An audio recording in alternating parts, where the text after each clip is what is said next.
Hello friends, आज के इस वीडियो के अंदर हम लोग प्रश्नावली 10.4 को सॉल्व करने वाले हैं। तो बने रहिए एंड तक और चैनल पर नए हैं तो सब्सक्राइब कर लीजिए। क्वेश्चन नंबर 2 में है कि यदि एक वृत्त को दो समान जीवाएं वृत्त के अंदर प्रतिच्छेद करें तो सिद्ध कीजिए कि एक जीवा के खंड दूसरी जीवा के संगत खंडों के बराबर होता है। यानी क्वेश्चन का मायने क्या है कि एक वृत्त दिया हुआ है, ठीक, उसमें जो जीवा हमारा है वो समान है और वो समान है तो हम लोगों को दिखाना है कि वो जो संगत भुजा आपस में है वो बराबर है। चलो हम लोग इसको फिगर के माध्यम से समझते हैं कि क्या यहाँ पे प्रूव करने बोला गया है कि सही से, ठीक।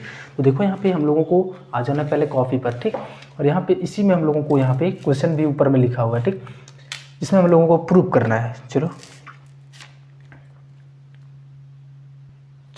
यहाँ पे हमारा कोई एक वृत्त है, ठीक, इसका हम लोग यहाँ पे मान लेते हैं कि केंद्र इस जगह पे है। यहाँ पे हमारा इस वृत्त का केंद्र O है, ठीक।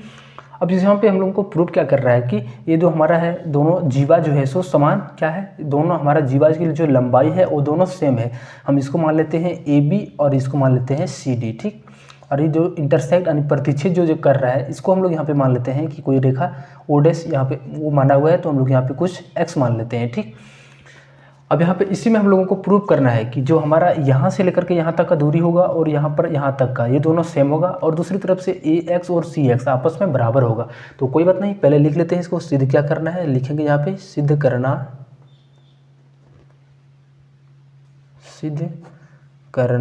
है, ठीक। तो सिद्ध क्या करना है कि हमारा ये जो दूरी होगा BX और DX सेम होगा, BX बराबर DX होगा। और दूसरी तरफ हम लोगों को यहाँ पे ये जो संगत भुजा है आपस में AX और CX ये भी बराबर होगा, AX के बराबर CX होगा, ठीक। चलो प्रमाण के ऊपर हम लोग चलते हैं। पहले यहाँ पे लिखेंगे प्रमाण, ठीक। हम लोग इस वृत्त को देख करके हम लोग क्या यहाँ पे सोच सकते हैं इस वृत्त के बारे में। तो देखो हम लोग मानेंगे यहाँ पे क्या है कि एक वृत्त है, ठीक, जिसका केंद्र हमारा O है और इसका जो संगत आपस में जो जीवा है वो AB और CD है, ठीक, जो अब बराबर बराबर लेंथ का है। तो लिखेंगे मान लिया कि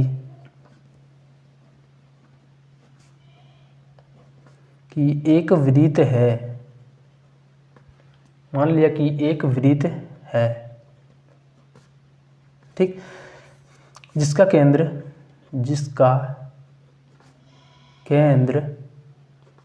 O है तथा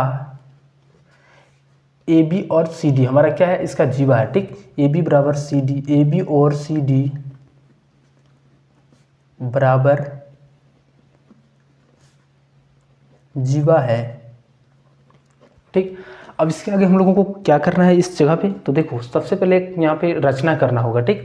और एक बात याद रखना, कहीं पे भी हम लोग अगर यदि इस तरीके से बराबर बराबर लेंथ हमारा जीवा दिया हुआ है, ठीक, और वहाँ से अगर यदि हम लोग कहीं पे भी परपेंडिकुलर यानी सीधा सीधे हम लोग अगर यदि वहाँ से केंद्र को मिलाएंगे वहाँ तक का जो दूरी होगा वो सेम होगा। आने यहाँ से लेकर के हम लोग रचना कर रहे हैं तो इसको लिखेंगे यहाँ पे और यहाँ से यहाँ तक की इसका हम लोग यहाँ पे P मान इसका यहाँ पे Q देते हैं। लिखेंगे यहाँ पे रचना। तो रचना में हम लोगों ने क्या किया है कि देखो यहाँ से OP यानी ये हमारा क्या हो गया, AB के ऊपर लंब डाला है हम लोगों ने, OP AB के ऊपर लंब डाला है किसको, तो OP को, ठीक, AB लंब OB तथा उसी तरीके से यहाँ पे DC जो लंब है किसके ऊपर, OQ के अंदर तथा DC लंब यहाँ पे OQ के ऊपर, ठीक। अब यहाँ से हम लोग इसको भी सेंटर से मिला देते हैं यहाँ से लेकर के यहाँ तक, ठीक। अब देखो यहाँ पे हम लोगों को प्रूफ क्या करना है। तो देखो सबसे पहले ये दोनों त्रिभुज को हम लोग सर्वांगसम करेंगे, ठीक। ये तो हमारा ये 90 डिग्री डायरेक्टली ये 90 डिग्री होगा क्योंकि ये परपेंडिकुलर हम लोगों ने खींचा है और यहाँ से यहाँ तक का दूरी और यहाँ से यहाँ तक का दूरी दोनों का सेम होगा। क्यों होगा सेम, देखो हमारा ये जो जीवा है सेम लंबाई का, ये भी जीवा सेम लंबाई का, तो कहीं पर भी हम लोग खींचेंगे जो सेंटर का जो दूरी होगा वहाँ से लेकर के सेंटर का दूरी वो क्या होगा, केंद्र से लेकर का दूरी वो आपस में सेम होगा, ठीक। तो लिखेंगे यहाँ पे त्रिभुज ये हमारा अंदर में है PXO, आप लोगों को दिख रहा होगा यहाँ पे छोटा सा त्रिभुज PXO, दूसरा हमारा OXQ है। तो लिखेंगे यहाँ पे त्रिभुज PXO तथा यहाँ पे त्रिभुज XOQ, ठीक। इसको दोनों को हम लोगों को सर्वांगसम पहले करना है दोनों, तो क्योंकि ये दोनों दूरी हम लोगों को समान करना है, ठीक, इसलिए हम लोग इसको सर्वांगसम। देखो सबसे पहले कोण XPO, जो कोण XPO बनेगा, कोण XPO जो हो जाएगा वो किसके बराबर होगा, इसके बराबर, तो कोण XQO के बराबर, कोण XQO के बराबर होगा, ठीक। ये कहाँ से होगा, ये 90 डिग्री राइट एंगल से। उसके बाद इसका हाइपोटेनस आपस में सेम होगा। इसका हमारा जो कर्ण है यानी OX इसमें भी आ रहा है और इसमें भी हमारा OX आ रहा है, तो OX के बराबर हो जाएगा OX, ये हमारा क्या हो गया, कर्ण हो गया, ठीक। और एक भुजा हम लोगों को बराबर है, कहाँ से है, तो देखो ये जो यहाँ पे केंद्र का दूरी होगा जीवा से, ये भी सेम होगा और ये भी सेम होगा, क्योंकि ये दोनों जो हमारा जीवा है सेम है, इसका लंबाई जो है सो हमारा सेम है, तो इसका सेंटर से भी दूरी जो होगा वो सेम होगा, ठीक। तो यहाँ से लेकर के यहाँ तक OQ जो हो जाएगा OP, इसका जो सेंटर से हम लोग यहाँ पे कहीं पर भी मिलाएंगे तो OP और OQ आपस में बराबर होगा। तो यहाँ पर लिखेंगे OP के बराबर OQ, कहाँ से, तो ये भुजा हो गया, ठीक। अब कौन सा सर्वांग समता से, देखो यहाँ पे हमारा RHS लग जाएगा, RHS, R का मतलब राइट एंगल 90 डिग्री, H का मतलब हाइपोटेनस यानी कर्ण और S का मतलब कोई भुजा बराबर हो तो RHS हो जाता है, ठीक। तो लिखेंगे यहाँ पे RHS सर्वांग समता से, RHS सर्वांग समता से त्रिभुज, ये दोनों सर्वांगसम हो जाएगा, तो त्रिभुज XPO या PXO जो हो जाएगा सर्वांगसम हो जाएगा त्रिभुज XOQ का, ठीक। अब ये सर्वांगसम हो गया, तो देखो जब ये सर्वांगसम हो जाएगा तो ये जो दूरी है आपस में समान हो जाएगा दोनों त्रिभुज के लिए, तो इसका नाम है हमारा XP और इसका नाम है XQ। तो लिखेंगे यहाँ पे XP के बराबर, इसलिए XP के बराबर हमारा क्या हो जाएगा, तो ये XQ हो जाएगा, ठीक। अब आगे हम लोगों को क्या करना है, चलो अब आगे हम लोगों को यहाँ पे देखो ये जो हमारा AB और CD, यहाँ पे चलो देखते हैं ध्यान से, AB और CD आपस में बराबर है, क्यों बराबर है, देखो ये जो हमारा जीवा है दोनों सेम है, तो यहाँ से लंबाई जो होगा ये दोनों का क्या होगा, सेम होगा। तो लिखेंगे AB के बराबर CD, AB के बराबर CD, ये तो हमें पहले से दिया हुआ है, ठीक। अब इसका हम लोग हाफ कर देते हैं, आधा, और इसका भी हम लोग आधा कर देते हैं, तो इसका आधा और इसका आधा क्या होगा, बराबर होगा एकदम बिल्कुल, ठीक।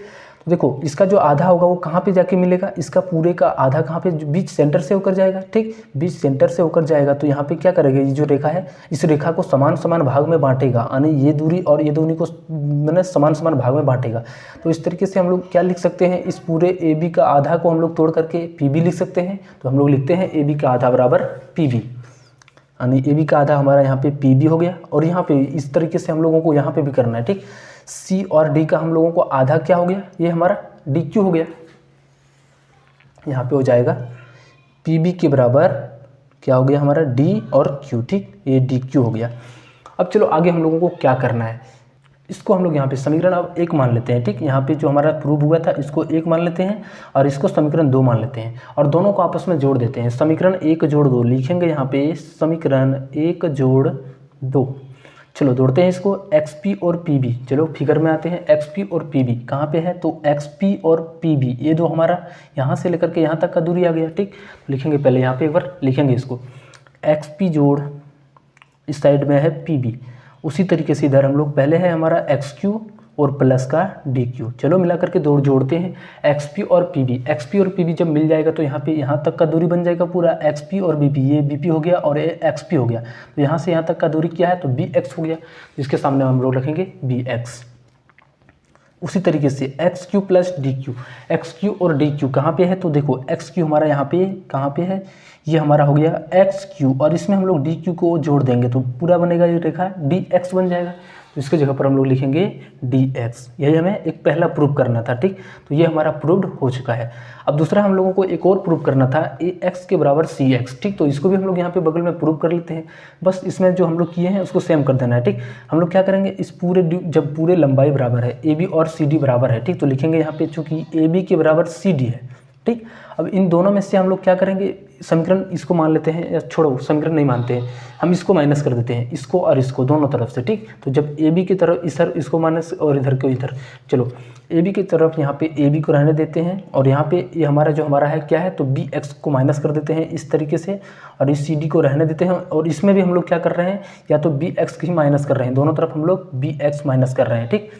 चलो AB माइनस BX हो गया इधर हमारा और इस तरीके से यहाँ पे CD माइनस BX, BX के बराबर हमारा क्या है, तो DX है, ठीक। तो BX की जगह पर हम लोग यहाँ पे लिखेंगे DX, क्योंकि इस दूरी के लिए हम लोगों ने यहाँ पे CD के लिए यहाँ पे इसको लाना है, XC लाना है, ठीक, C के वाला टर्म को लाना है, इसलिए हम लोगों ने यहाँ पे किसका यूज किया है, तो DX का यूज किया है।